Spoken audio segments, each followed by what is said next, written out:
दोस्तों आज की इस वीडियो में हम देखने वाले हैं पीओएस के बारे में। जी हाँ दोस्तों, पीओएस मतलब होता है पॉइंट ऑफ सेल। नाम से स्पष्ट है, यह सेल्स की एंट्री के लिए बनाया गया है। इसका एंट्री कैसे होता है? जैसे कोई जगह हम लोग सामान परचेज करने के लिए जाते हैं, जैसे से मॉल वगैरह में जाते हैं, तो वहाँ क्या होता है, सभी प्रकार के मेथड रहता है। हम उसको एटीएम कार्ड से भी पैसा दे सकते हैं, क्रेडिट कार्ड से भी पैसा दे सकते हैं, चेक के माध्यम से पैसा दे सकते हैं, कैश के माध्यम से पैसा दे सकते हैं। तो इन सारी चीज़ों के लिए हम लोग पीओएस का यूज़ करते हैं, ताकि हम कस्टमर से क्या है, जो भी कंडीशन में वो हमको पेमेंट दे रहा है वो कंडीशन से हम उसको एंट्री कर सकते हैं। तो दोस्तों इसके लिए वीडियो को आप लास्ट तक देखिए, ये आपके लिए बहुत ही खास होने वाला है, क्योंकि ये पीओएस एंट्री बहुत ही काम का चीज़ है। तो इसके लिए सबसे पहले आपको एक कंपनी तैयार करना है। कंपनी तैयार करने के बाद आपको कुछ सामान परचेज करना पड़ेगा, ताकि हम उसको जब पीओएस का एंट्री करें तो सामान को हम सेलेक्ट कर सकें, क्योंकि परचेज करने के बाद ही हम उस सामान को सेल कर सकते हैं। और पीओएस का जो एंट्री है वो पहले से डिफाइंड रहता है, उसको हमको बनाना पड़ता है। तो कभी भी आपको नया वाउचर बनाना रहेगा तो आपको जाना है क्रिएट पे। क्रिएट पे जाने के बाद आपको जाना है वाउचर टाइप। वाउचर टाइप में जाने के बाद यहाँ पर आपको बनाना है पीओएस। अगर इसका पूरा नाम लिखना है कोष्टक में, तो कोष्टक में पूरा नाम भी लिख सकते हैं, पॉइंट ऑफ सेल्स। याद रखना ये नाम से स्पष्ट है, ये सिर्फ और सिर्फ सेल्स की एंट्री के लिए ही बनाया गया है। एंटर करेंगे। इसका सिलेक्शन टाइप ऑफ वाउचर में रहेगा आपका सेल्स, क्योंकि ये सेल्स से रिलेटेड है। इंटर करते हुए आगे बढ़ेंगे। यहाँ पास है प्रिंट वाउचर आफ्टर सेविंग। जैसे ही हम इसको इंटर करके एक्सेप्ट करेंगे तो यह ऑटोमेटिक सेव हो जाएगा और प्रिंट शो हो जाएगा। तो इसको हम यस करेंगे। यस करने के बाद अगर आपको पीओएस में यूज करना है तो इसको यस करेंगे। याद रखना, जब तक हम इसको यस नहीं करेंगे तब तक हम पीओएस में एंट्री नहीं कर पाएंगे। यहाँ पास मैसेज में आप दे सकते हैं, जैसे हम यहाँ पास लिख दिए थैंक यू। दूसरा मैसेज में जैसे मैंने लिख दिया विजिट अगेन। यहाँ पास आप अपने हिसाब से लिख सकते हैं। यहाँ पास आप नेम ऑफ क्लास में हम यूज कर रहे हैं पीओएस, तो यहाँ पास हम लिख देते हैं पीओएस। उसके बाद यहाँ पास है गिफ्ट वाउचर। अगर आपकी कंपनी में कोई गिफ्ट देता होगा तो यहाँ पास उस गिफ्ट वाउचर को आपको बनाना पड़ेगा।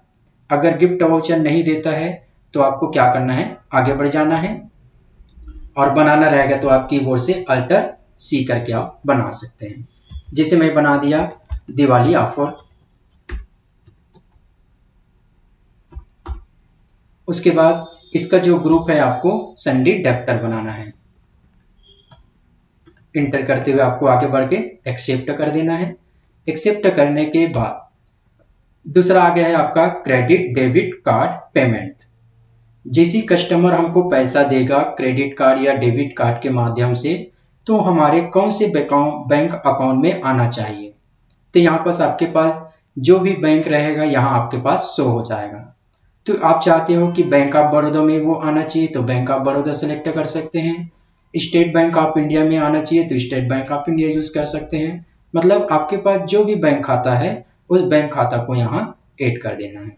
अगर कुछ नया बैंक अकाउंट बनाना है तो आप कीबोर्ड से अल्टर सी करके बना सकते हैं। तो यहाँ हम लिख दिए स्टेट बैंक ऑफ इंडिया। उसके बाद चेक। जैसे कस्टमर हमको चेक से पैसा देगा तो वो कौन से अकाउंट में आना चाहिए, उस अकाउंट को सिलेक्ट करना है। उसके बाद कैश से देगा तो वो कहलाएगा कैश। फिर यहाँ पास लेजर नेम। तो लेजर नेम में हम यूज कर रहे हैं सेल्स, पॉइंट ऑफ सेल जो कि सेल्स के रिलेटेड है, तो यहाँ सेल्स रहेगा। अगर नहीं बना रहेगा तो आप अल्टर सी करके बना सकते हैं। उसके बाद है लेजर नेम। अब लेजर नेम में यहाँ पर देखो टाइप ऑफ कैलकुलेशन और यहाँ पर लिखा हुआ है टैक्सेस। अगर आप चाहते हो जो भी आप सामान सेल करेंगे उसमें टैक्स लगना चाहिए तो यहाँ आप टैक्स को आप सिलेक्ट कर सकते हैं। अगर नहीं टैक्स देना है तो इसको आप क्या कर सकते हैं, एक्सेप्ट करके आगे बढ़ सकते हैं। तो हम इसमें टैक्स लगाना चाहते हैं इसलिए हम टेक्स सेलेक्ट कर देंगे, CGST। ये तीनों टेक्स्ट को इसमें आप ऐड कर देना। तीनों को इसलिए ऐड करेंगे ताकि जैसे हम स्टेट देंगे उसके बेस पर वो ऑटोमेटिक टेक्स्ट कैलकुलेशन करना चाहिए। इंटर करके आगे बढ़ेंगे। एक्सेप्ट करने के बाद आपको स्केप करते हुए आपको पीछे आना है। आप उसके बाद एंट्री करने के लिए आपको जाना है वाउचर पे। तो ये वाउचर पे इंटर करना। वाउचर पे इंटर करने के बाद आपको कीबोर्ड से क्या करना है, F8 बटन प्रेस करना है या बटन बार से क्या करना है, F8। जैसे हम F8 बटन प्रेस करेंगे आपके पास दो ऑप्शन दिखाई देगा, पॉइंट ऑफ सेल जो हम नया वाउचर बनाए हैं और पहले से जो डिफाइंड रहता है सेल्स। अगर आप नॉर्मल एंट्री करना चाहते हैं तो आप सेल का यूज करना, और एक से अधिक पेमेंट मेथड के लिए यूज करना है तो आपको POS यूज करना है। तो मैं यूज कर दिया POS। उसके बाद शॉर्ट नेम में हम क्लास का नाम दिए हैं POS, इसलिए यहाँ पास POS रहेगा। यहाँ पास नॉट एप्लीकेबल करना है। यहाँ पास कौन से स्टेट के रहने वाले व्यक्ति से आप परचेज कर रहे हैं, सेल कर रहे हैं, उसको यूज करना है। छत्तीसगढ़ से व्यक्ति को सेल कर रहे हैं तो यहाँ पर छत्तीसगढ़ रहेगा। टैक्स लगा रहे हैं तो यहाँ पास रेगुलर रहेगा। उसके बाद name of item. Name of item मतलब जो भी सामान आप सेल कर रहे हो उस सामान के नाम को क्या करना है, सेलेक्ट करना है। जैसे मैं यहाँ पास नाम सेलेक्ट किया, और जैसे नाम सेलेक्ट करते हैं आइटम का नाम, तो यहाँ पास क्वांटिटी में क्या हो जाता है, ऑटोमेटिक एक पीस सेलेक्ट हो जाता है। तो आपको कीबोर्ड से बैक स्पेस बटन दबा के आपको पीछे आना है और यहाँ पर जितना क्वांटिटी आप क्या कर रहे हो, सेल कर रहे हो, उतना क्वांटिटी आपको लिखना है। उसके बाद इंटर करना है। इंटर करने के बाद रेट, जितना रेट में आप बेचना चाहते हो उतना रेट आपको टाइप कर देना है। इंटर किए। इसी तरह और कोई सामान बेचना चाहते हैं तो उसको भी आप सिलेक्ट करना है। फिर से एक क्वांटिटी ऑटोमेटिक सिलेक्ट होगा, तो कीबोर्ड से बैक स्पेस बटन दबा के आपको चेंज करना है। फिर जितना रेट में आप बेचना चाहते हो उतना रेट को आपको टाइप करना है। उसके बाद और कोई अन्य सामान जिसे आप बेचना चाहते हैं तो उस सामान को फिर से आपको सेलेक्ट करना है। तो जितना भी आप सामान बेचना चाहते हो उतने सामान को आपको बारी बारी से सिलेक्ट करते जाना है। इंटर किए। तो देखो हम सामान का नाम ऐड करते जा रहे हैं और यहाँ पर टैक्स ऑटोमेटिक जो है कैलकुलेशन होता रहा है। अब यहाँ पर हम सामान को टोटल बेचे हैं 2,46,500 का, और इसी 2,46,500 का CGST और SGST टैक्स हो गया, और टैक्स के साथ हमको कस्टमर से पैसा लेना है 2,90,870 रुपया। अब उसके बाद नीचे आना है स्केप करते हुए, और सबसे पहले आपका गिफ्ट वाउचर। अगर कस्टमर को गिफ्ट वाउचर मिला होगा तो कितने रुपये का गिफ्ट वाउचर मिला होगा उस अमाउंट को यहाँ लिख देना है। 200 मिला है, 300, 400, 500, जितना आपको गिफ्ट वाउचर मिला होगा कस्टमर को उसको अमाउंट को लिख देना है। जैसे मैं यहाँ लिख दिया 500। अब जैसे मैं इंटर प्रेस करूंगा तो इनमें से क्या हो जाएगा, 500 माइनस हो जाएगा। क्यों माइनस होगा, क्योंकि हम कस्टमर को गिफ्ट वाउचर दे रहे हैं, तो जितना गिफ्ट वाउचर होगा उतना उसका माइनस हो जाएगा। तो 2,90,870 में क्या हो जाएगा, 500 माइनस हो जाएगा। इंटर करेंगे। इंटर करने के बाद अब आ गया, देख लो 2,90,370 रुपया हमें कस्टमर से लेना है। अब सबसे पहले यहाँ ध्यान देना है क्रेडिट डेबिट कार्ड। अगर कस्टमर हमको कुछ पैसे को क्रेडिट कार्ड और डेबिट कार्ड के माध्यम से दे रहा है उतने अमाउंट को यहाँ आपको टाइप करना है। अगर नहीं दे रहा है तो स्पेस बटन दबा करके आपको आगे बढ़ना है। तो मैं यहाँ पर कुछ अमाउंट को क्या कर देता हूँ, क्रेडिट कार्ड या डेबिट कार्ड से ऐड कर देता हूँ।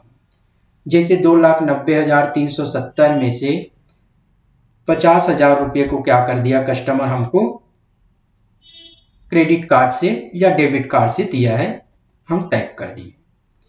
उसके बाद यहाँ स्टेट बैंक ऑफ इंडिया जो दिख रहा है वो हमारे खाते नंबर है, और यहाँ उस कार्ड का नंबर जो क्रेडिट कार्ड या डेबिट कार्ड होगा।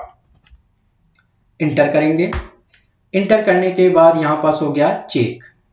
अगर कस्टमर हमको कुछ पैसे को चेक के माध्यम से दे रहा होगा तो उस चेक का अमाउंट लिखना है कि जितना हमको दे रहा है। मान लो जाए 2 लाख दे रहा है तो 2 लाख लिखना है, 1 लाख दे रहा है तो 1 लाख लिखना है। मान लो जाए हमको नगद में दे दिया, ये चेक के माध्यम से दे दिया 2 लाख। अब यहाँ पास जिस बैंक से हमको चेक दिया है उस बैंक का यहाँ पास आपको नाम लिखना है। जैसे bank of Baroda, enter press किए। यहाँ पास आपको 6 डिजिट का चेक नंबर रहता है, उस 6 अंक को यहाँ पर टाइप करना है, एंटर। अब कस्टमर से पैसा लेना बच गया 40,370 रुपया। अगर कस्टमर हमको 40,370 रुपया दे रहा होगा तो हम यहाँ पास लिखेंगे 40,370। अगर कस्टमर से हमको लेना है 40,370 और कस्टमर हमको दे दिया 40,500 तो हमको बैलेंस में 130 रुपया दिखा रहा है, यानी कि इतना हमको कस्टमर को पैसा वापस करना पड़ेगा। तो हमको 2,90,870 रुपया पेमेंट लेना था कस्टमर से। कस्टमर से गिफ्ट वाउचर में 500 रुपया माइनस हो गया और क्रेडिट कार्ड डेबिट कार्ड से हमको 50,000 दिया है। 2 लाख रुपया चेक के माध्यम से दिया है और कस्टमर से लेना बच गया 40,370, लेकिन कस्टमर हमको पैसा दिया है 40,500 और हम उसको 130 रुपया क्या किए हैं, वापस किए हैं। तो एक से अधिक पेमेंट जब हमको मिलता है सेल करने के लिए तब हम यूज करते हैं पॉइंट ऑफ सेल का। उसके बाद इंटर करके आगे बढ़ेंगे और एक्सेप्ट। जैसे एक्सेप्ट होगा यहाँ पास आपके पास 3 ऑप्शन दिखाई दे रहा है, कॉन्फ़िगर, प्रीव्यू, प्रिंट। अगर इस बिल को आपको देखना है तो प्रीव्यू पे टिक लगा दो, इसका बिल जो है शो हो जाएगा। बिल छोटा लगे तो यहाँ पर जूम में टिक लगा देना, बिल बड़े रूप में आ जाएगा। तो यहाँ पास पॉइंट ऑफ सेल का बिल इस तरह से दिखाई देता है और इसमें स्पष्ट हो गया। देख लो, हम पहले मैसेज लिखे हैं और यहाँ पास सेकंड मैसेज। तो दोस्तों वीडियो अगर अच्छा लगा हो तो लाइक, शेयर और सब्सक्राइब जरूर कीजिए और इसे अन्य लोगों के पास शेयर करें ताकि उन लोगों को भी ये वीडियो पसंद आए।